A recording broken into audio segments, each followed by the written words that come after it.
And welcome back to the special audience edition of Hannity. Now, we have highlighted throughout the program the Journal News invasion of privacy of the rights of gun owners who have now been outed, and the left's attempt to limit the Second Amendment. But my next guest has an entirely different opinion and is defending the Journal News. He's saying it was protected by the First Amendment.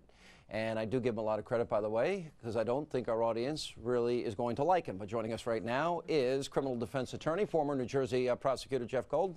Welcome to the program, sir. Thank you for being here.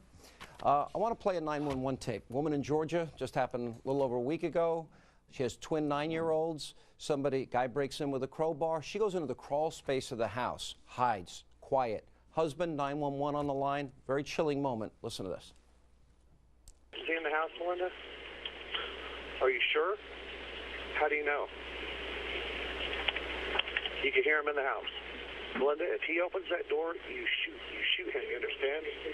Just remember everything that I showed you, everything that I taught you, all right? Melinda, I'm on the phone with 911. They're dispatched right now. She shot him. She's shooting him. She's shooting him. She's shooting him. She's shooting him. Okay. Shoot him again.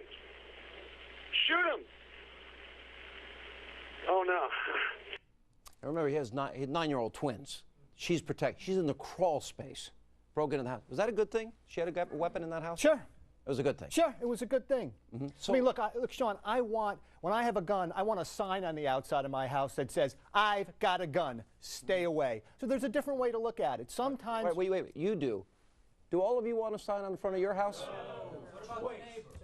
Well, it is a choice. You're right. But they had no choice. They were outed.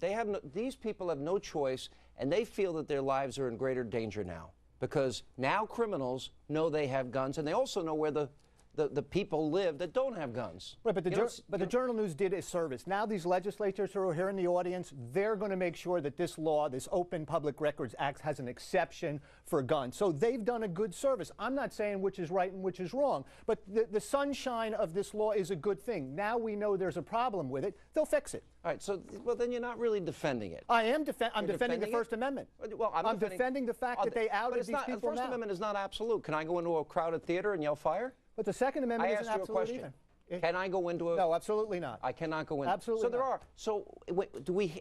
Forget about even the legality of it. You know, if you work in the news business, was that the morally right decision by this newspaper to out these people and tell the criminals who has guns and who doesn't? Well, you're assuming that the newspaper business is a moral one. It may not be. I mean, the fact of the matter is that they have the right to do what they did. Will some good come out of it? I think good will come out of it. And the Second Amendment is not absolute either. Do you think good is coming out of this? No. They don't think. These are the people that are living it, so they don't believe you. So it's easy for you to say because you weren't one of them. But I think they'll find out that good will come of it after this. Oh, thank you for lecturing them. Not lecturing. I think that they'll find that out. That's not me saying it. Family is at risk right now, and that's wrong. His family's at risk is what he said. I can take care of myself. Look, there's two sides to that, too. Every time you turn on the TV, well, you see two our sides babies if you're are carrying dying. a gun. I can't turn on the TV without seeing another shooting, another mass shooting. So you know what? There's two sides to it. Illegal citizens. Wait, it's not us doing that.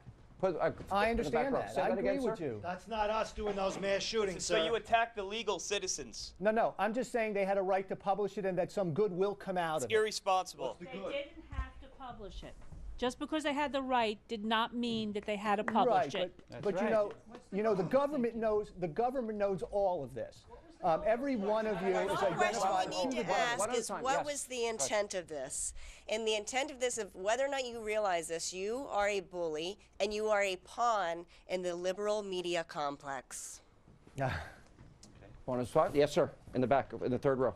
Sean, my name is Pat Storino. I'm a retired police officer and past president of the Westchester County Detectives Association and a member of the Affiliated Police Association of New York, an FBI and New York State certified police firearms instructor, and spent 23 years in law enforcement on the city, federal, and county level.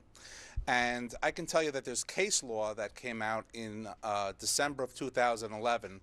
Judge Solomon in the New York Supreme Court, New York County, ruled in the New York Times versus the NYPD in an Article 78 FOIL action that active and retired law enforcement officers, not just NYPD, and active and retired government employees must be redacted from the list that the NYPD turned over to the New York Times in their FOIL action.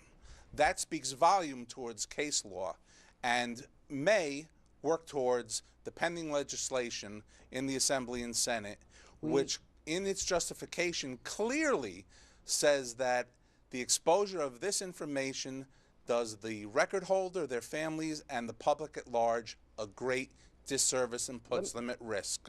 Let me dovetail off this, because this great point. Yeah, you can clap them. That's fine. You know, you're a lawyer. You argue for a living. You're obviously very good at what your job. You've been doing it for a long time. Sometimes things come down to just the right thing to do. Now, if I think with all the crime that we have in society and people that do not have weapons in their home, they now will be targeted by criminals. That will probably happen as a result of this. People that have guns, they might be targeted so somebody can go in and steal guns. Police officers that arrested people might now be in jeopardy if they're retired. They are on the list, some of them. And I just, you know, I listen to your arguments. You think you're sophisticated. And I'm thinking, where is your moral compass that you don't see that's wrong? No, it's not a question of a moral compass. You have a First Amendment for a reason. It's the First Amendment. You're giving me a technical answer. Not technical. It's first for a reason. You know, do you think... And this is second for a reason. Look, but that doesn't... But I'm asking you, right or wrong, the newspaper did not have to do this. And these people, and I argue, and people that don't have guns are in jeopardy. Why can't you see the outrage in that? Because I don't think they're in as much jeopardy as you say. Nice of you to just sit...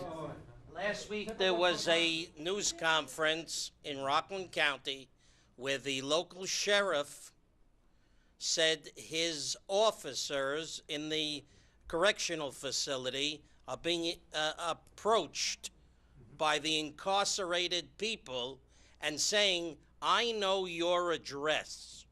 Now, let me tell you, that's a heck of a scary thing. That's a very scary thing. That's a good point. I'll let you respond to that. That's the real world. It's not just some abstract disagreement, argument that you're making in law school. These are real people, real lives, real families, real children that live in these homes. That's what is in play here. Okay, but this has always been the case. In other words, anybody could have done this. Just because they did it now and have the bright light on it means that it can be fixed. But it could have been done before. This isn't something The damage has been done. You can't. You put wouldn't the know genie that back unless in the somebody bottle. did it. Now they've done it. Now we can address it. Why do I think you'd feel differently if it was your family? Somebody puts your name, your family. I tell you, I want a sign on my house that says I have a gun. You want a sign. Stay away. Then you put your sign up and leave these people alone. How's that?